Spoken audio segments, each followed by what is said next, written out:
कृष्णा गहलोत जी, आप अपनी बात रखिए। तीसरी बार बनी हरियाणा में भाजपा सरकार का पहला बजट माननीय मुख्यमंत्री नायब सैनी जी ने विधानसभा में रखा। समय दूंगा। इस बजट के सभी वर्गों को अपनी बात शुरू कर दी, मैं आपको समय दूंगा। जी कृष्णा, इस बजट के सभी वर्गों को ध्यान में रखते हुए नायब घोषणाएं की।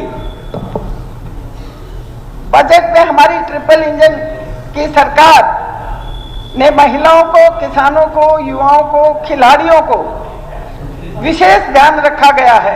हरियाणा के उज्जवल भविष्य के लिए प्रगतिशील व लाभकारी ये बजट है।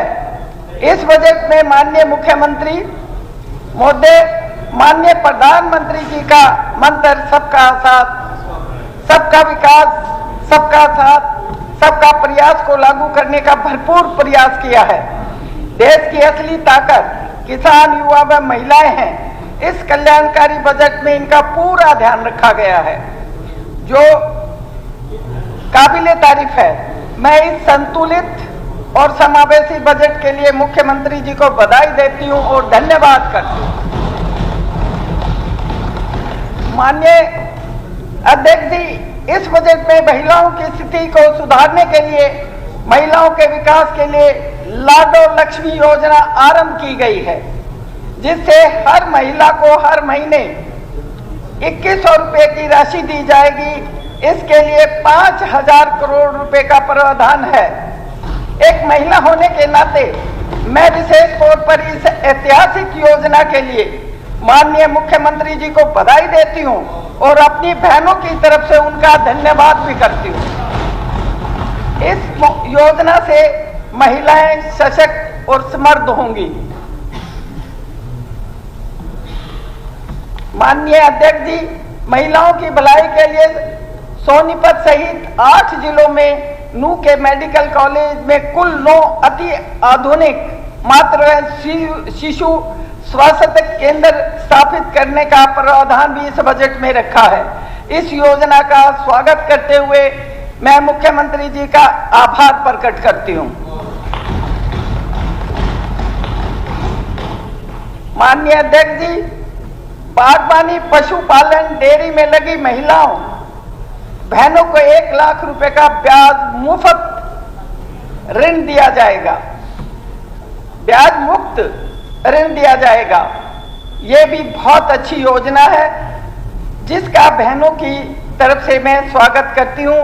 इससे मेरी बहनें आत्मनिर्भर और समृद्ध होंगी। माननीय अध्यक्ष जी, बजट में प्रावधान है कि सभी गांव में महिलाएं चौपाल बनेंगी। प्रथम चरण में प्रदेश की 754 गांव को महिला चौपाल बनाने के लिए चिन्हित किया गया है। यह भी एक प्रशंसनीय पहल है। पहले कई गांव में महिलाएं चौपालों में नहीं चढ़ती थी, अब तो काफी चढ़ने लगी थी, पर बहुत से गांव मैंने ऐसे देखे थे जहां पर महिलाएं चौपालों में नहीं आती थी। हमारे मुख्यमंत्री जी ने उनकी भावनाओं का ध्यान रखते हुए ये एक बहुत अच्छा कदम लिया है।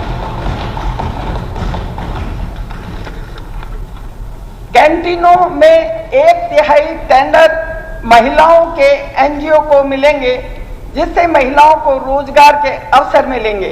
महिलाओं की भलाई के लिए पंचकुला, पानीपत, सोनीपत, रेवाड़ी, फरीदाबाद व गुरुग्राम में कामकाजी महिलाओं के लिए हॉस्टल बनाए जाएंगे, जिससे महिला अपने आप को सुरक्षित महसूस करेंगी।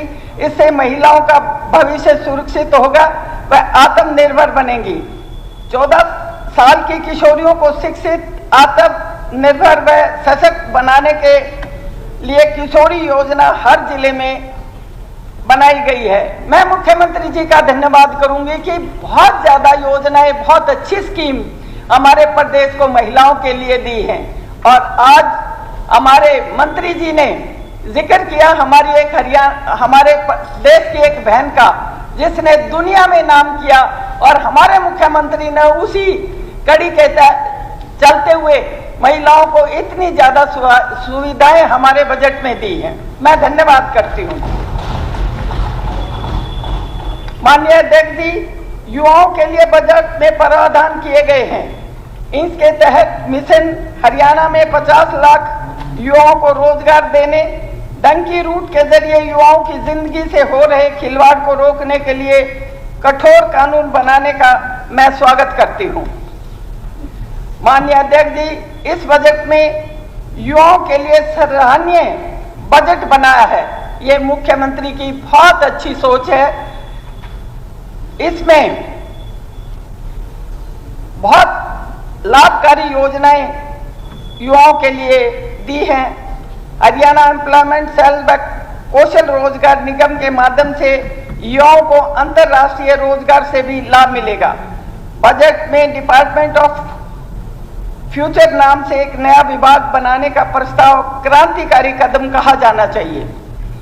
यह विभाग भविष्य की चुनौतियों और अवसर का अनुमान लगाएगा और अन्य विभागों को नीतिगत सुझाव भी देगा, जिससे युवाओं के भविष्य के लिए बेहतर ढंग से तैयार किया जा सकेगा।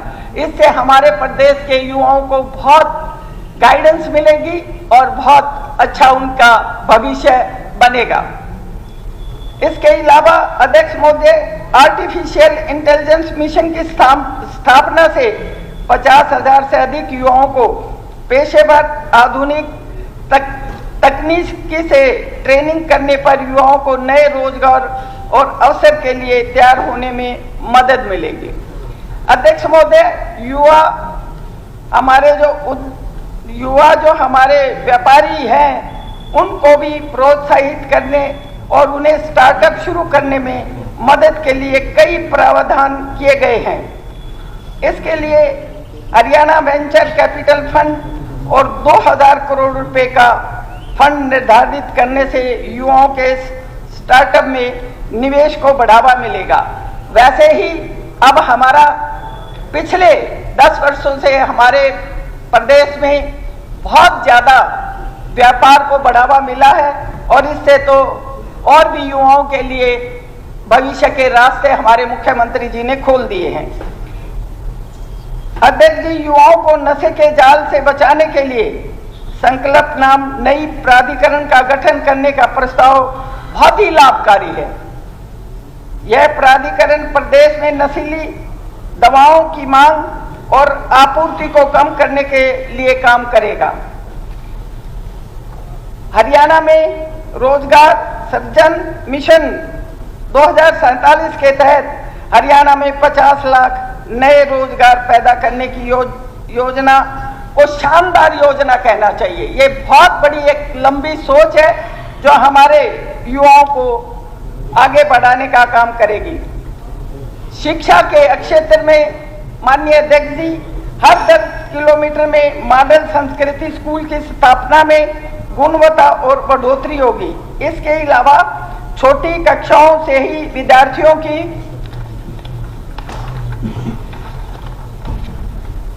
विज्ञान विषय में रुचि बढ़ाने के लिए 2025-26 में 615 अन्य राजकीय माध्यमिक विद्यालयों में एक नई विज्ञान, इंजीनियरिंग और गणित लैब स्थापित करने की योजना बहुत ही सराहनीय है।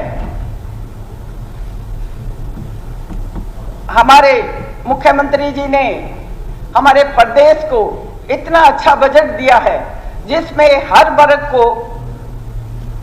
को बहुत बड़ी बड़ी अच्छी योजनाएं दी हैं, जिससे हमारा हरियाणा बहुत विकास करेगा। और मैं अंत में आपसे कहना चाहूंगी कि माननीय मुख्यमंत्री महोदय द्वारा प्रस्तुत बजट हरियाणा के हर वर्ग के लिए विकास का प्रतीक दिखाई देता है और इस बजट से हरियाणा के लोगों के जीवन में बहुत खुशहाली आएगी। मैं एक दोहे के माध्यम से मुख्यमंत्री जी को इस संतुलित और समावेशी बजट के लिए धन्यवाद करती हूं और बधाई देती हूं। बजट प्रदेश की पहचान बना देता है, प्रदेश बजट की पहचान बना देता है, हरियाणा को सुंदर गुलिस्तान बना देता है।